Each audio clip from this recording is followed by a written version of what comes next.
بسم الله الرحمن الرحيم. إن الحمد لله نحمده ونستعينه ونستغفره ونعوذ بالله من شرور أنفسنا ومن سيئات أعمالنا. من يهده الله فلا مضل له ومن يضلله فلا هادي له، وأشهد أن لا إله إلا الله وحده لا شريك له، وأشهد أن محمدا عبده ورسوله. أما بعد، بسم الله الرحمن الرحیم۔ 37واں گستاخ رسول صلی اللہ علیہ وسلم ابی بن خلف۔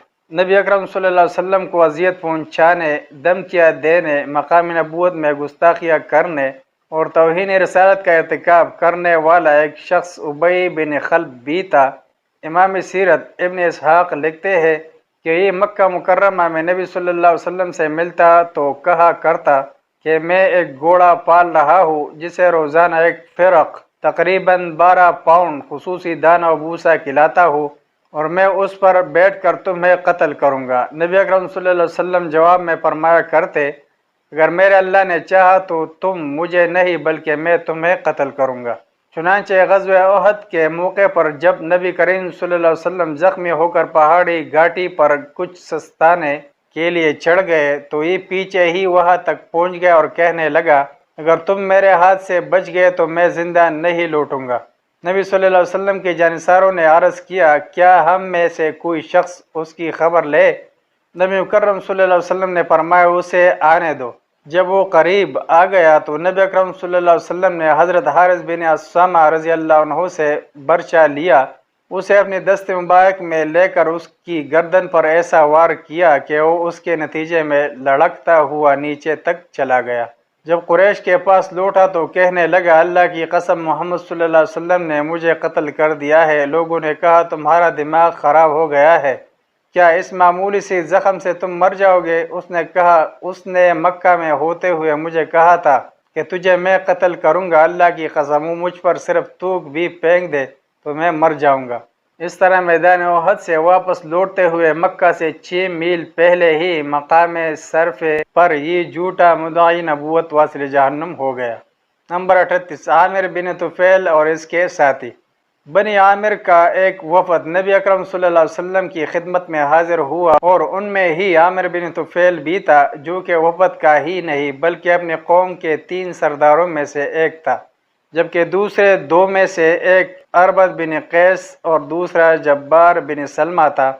وفد کی حاضری کے دوران اس عامر نے غداری کا پروگرام بنا رکھا تھا اور اربد کو سکھلا رکھا تھا کہ میں اس شخص حضرت محمد صلی اللہ علیہ وسلم کو باتوں میں الجھا کر اس کا خیال بٹھا دوں گا اور تم فوراً تلوار کا وار کر کے اسے قتل کر دینا، لیکن اللہ کا وعدہ تحفظ رسول صلی اللہ علیہ وسلم سچا ہے، جو اس نے سورہ المائدہ میں فرما رکھا ہے، یا ایھا الرسول بلغ ما انزل الیک من ربک وان لم تفعل فما بلغت رسالته واللہ یعصمک من الناس ان اللہ لا یہدی القوم الکافرین۔ اے پیغمبر، جو ارشادات آپ کے رب کی طرف سے آپ پر نازل ہوئے ہیں سب لوگوں کو پہنچا دے، اور اگر ایسا نہ کیا تو آپ اللہ کے پیغام پہنچانے میں قاصر رہے، یعنی پیغمبری کا فرض ادا نہ کیا، اور اللہ آپ کو لوگوں سے بچائے رکھے گا، بے شک اللہ منکر کو ہدایت نہیں کرتا۔ جب یہ لوگ ناکام واپس ہوئے تو عامر نے اربد سے پوچھا کہ تم نے طے شدہ پروگرام کے مطابق اس کو قتل کیوں نہ کیا؟ اس نے بتایا کہ میں جب بھی تلوار اٹھاتا میرے سامنے وہ نہیں بلکہ تم ہوتے تھے، لہٰذا میں تم پر کیسے تلوار چلاتا؟ ظاہر ہے کہ یہ اللہ کی طرف سے کیا گیا انتظام تحفظ تھا۔ جب یہ غدار نبی مکرم صلی اللہ علیہ وسلم کے پاس سے نکل گئے تو نبی اکرم صلی اللہ علیہ وسلم نے اس عامر کے لیے یہ بد دعا فرمائی تھی، اے اللہ، عامر بن طفیل کے معاملے میں تو ہی میری طرف سے کافی ہو جا۔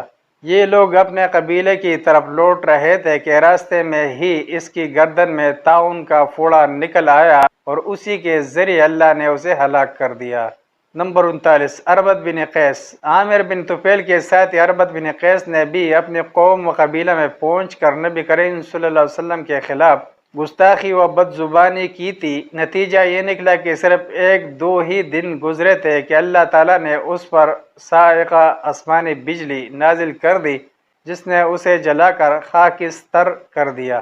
امام ابن حشام نے حضرت ابن عباس رضی اللہ عنہ سے روایت نقل کی ہے کہ عامر اور عبد کے بارے ہی میں سورہ الرعد کی آیات نازل ہوئے جن میں ارشاد الہی ہے اللہ یعلم ما تحمل كل انثى وما تغيض الارحام وما تزداد وكل شيء عنده بمقدار عالم الغیب والشہادت الکبیر المتعال سواء منکم من اسر القول ومن جہر به ومن هو مستخف باللیل وسارب بالنہار له موقبات من بین یدیہ ومن خلفہ یحفظونہ من امر اللہ ان اللہ لا یغیر ما بقوم حتی یغیروا ما بأنفسهم وإذا أراد الله بقوم سوءا فلا مرد له وما لهم من دونه من زوال هو الذي يريكم البرق خوفا وطمعا وينشئ السحاب الثقال ويسبح الرعد بحمده والملائكة من خيفته ويرسل الصواعق فيصيب بها من يشاء وهم يجادلون في الله وهو شديد المحال۔ اللہ ہی اس بچے سے واقف ہے جو عورت کے پیٹ میں ہوتا ہے اور پیٹ کے سکڑنے اور بڑھنے سے بھی واقف ہے، اور ہر چیز کا اس کے ہاں ایک اندازہ مقرر ہے۔ وہ دانائے نہا و اشکار ہے، سب سے بزرگ اور عالی رتبہ ہے۔ کوئی تم میں سے چپکے سے بات کہے یا پکار کر، یا رات کو کہے چپ جائے یا دن کی روشنی میں کھلم کھلا چلے پھرے، اس کے نزدیک برابر ہے۔ اس کے آگے اور پیچھے اللہ کے چوکیدار ہے جو اللہ کے حکم سے اس کی حفاظت کرتے ہیں۔ اللہ اس نعمت و حالت کو جو کسی قوم کو حاصل ہے نہیں بدلتا جب تک وہ اپنی حالت کو نہ بدلے، اور جب اللہ کسی قوم کے ساتھ برائی کا ارادہ کرتا ہے تو بچ نہیں سکتی، اور اللہ کے سوا ان کا کوئی مددگار نہیں ہوتا۔ اور وہی تو ہے جو تمہیں ڈرانے اور امید دلانے کے لیے برق چمکنے والی بجلی دکھاتا ہے اور باری باری بادل پیدا کرتا ہے، اور رعد کڑکنے والی بجلی، اور فرشتے سب اس کے خوف سے اس کی تسبیح و تمحید کرتے رہتے ہیں۔ اور وہی صواعق جلانے والی بجلیاں بیچتا ہے، پھر جس پر چاہتا ہے گرا بھی دیتا ہے، اور وہ اللہ کے بارے میں جھگڑتے ہیں اور وہ بڑی قوت والا ہے۔ حضرت ابن عباس رضی اللہ عنہ نے فرمایا کہ ان آیات میں معقبات چوکیدار اللہ کی طرف سے معمور فرشتے ہیں کہ وہ نبی اکرم صلی اللہ علیہ وسلم کی حفاظت کرے، اور صواعق جلانے والی بجلیوں سے آسمانی بجلیاں مراد ہے جن میں ہی سے ایک نے اربد کو جلا کر خاکستر کیا تھا۔ گستاخان رسول صلی اللہ علیہ وسلم کے سلسلہ ہی میں علامہ حافظ ابن حجر عسقلانی رحمہ اللہ نے اپنی معروف کتاب الدرر الکامنۃ فی اعیان الماءۃ الثامنہ میں لکھا ہے کہ ایک منگول شہزادہ پادریوں کے پروپیگنڈے کا شکار ہو کر عیسائی ہو گیا۔ اسی خوشی میں عیسائیوں نے ایک بہت بڑے جشن کا اہتمام کیا جس میں بہت سارے عیسائی پادری بطور خاص شریک ہوئے۔ ان میں سے ایک پادری تقریر کرنے لگا۔ دوران تقریر اس نے نبی صلی اللہ علیہ وسلم کی شان میں گستاخی کرنا شروع کر دی تو قریب ہی موجود ایک شکاری کتے نے بھونکنا شروع کر دیا۔ جب وہ عیسائی بدزبانی سے باز نہ آیا تو وہ کتا اس پر جھپٹ پڑا، مگر لوگوں نے اسے بچا لیا۔ اسے صرف بعض خراشیں ہی آئے۔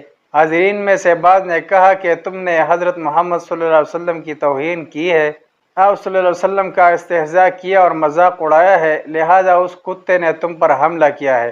اس نے کہا نہیں، یہ کتا بڑا خوددار واقع ہوا ہے، میں دوران تقریر میں اشارے کر رہا تھا تو یہ اس غلط فہمی میں مبتلا ہو گیا کہ شاید میں اسے برا بھلا کہہ رہا ہوں اور اسے مارنا چاہتا ہوں، اس لیے اس نے حملہ کیا ہے، ورنہ ایسی کوئی بات نہیں۔